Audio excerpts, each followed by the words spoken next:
The China situation is very concerning because, as I say, Russia is not a comparable power. It's relatively economically, it's a minor power, and you need all of the powers. But China's a different story, and so we have that now. I know both American and Chinese leaders, and I think that they would say that it's very, very important to know where the red lines are and not to cross the red lines to go into that kind of a conflict. And well, as you point out, Taiwan could be one of those situations. At some point, it will find some form of resolution.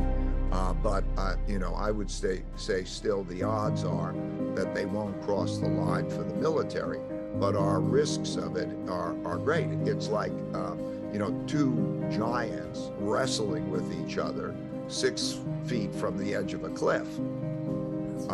You could say, okay, but if, you could go over that edge of the cliff too easily. For the next number of years, I don't know whether that's 5 or 10 years, they're going to be more a comparable power than a dominant power. And how that period of coexistence goes will be very, very important.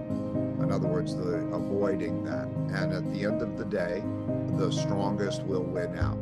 And the most important thing is that the United States becomes the strongest. And we talked about that. In other words, how to work together and how to be productive and have education and all of those things. That will determine the biggest outcome. But you have to recognize the power of China. As you say, the number of people is more than 4 times our size. So if on average it had a per capita income of half of ours, then its economy would be twice the size of ours.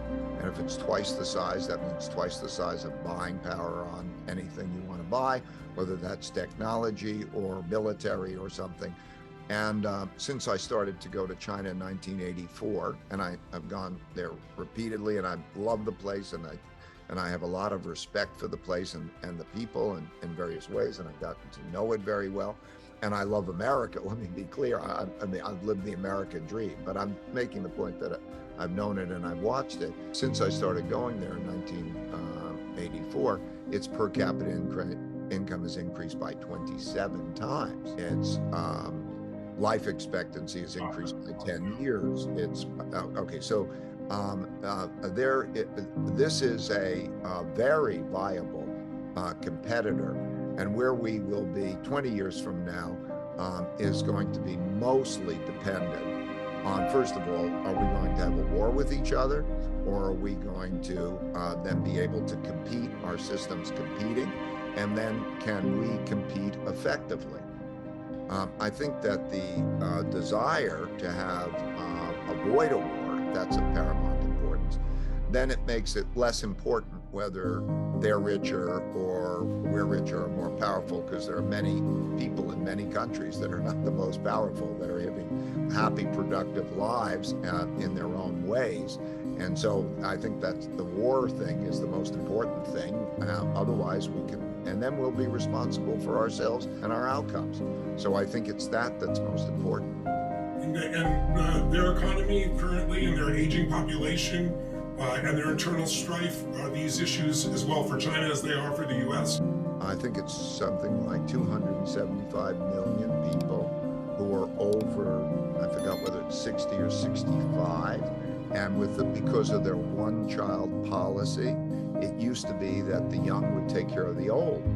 But now you have a very difficult burden because you have 2 old parents who are now in that situation, and even the medical system and so on.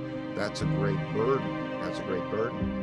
And then they have, a lot of issues, a lot of everything from weather issues and so on. So they have a lot of problems. We have a lot of problems. They have a large poor population and underdeveloped. Now that's both potential and problems. And so it goes back to, how do we each deal with our problems very well. and that'll really be it.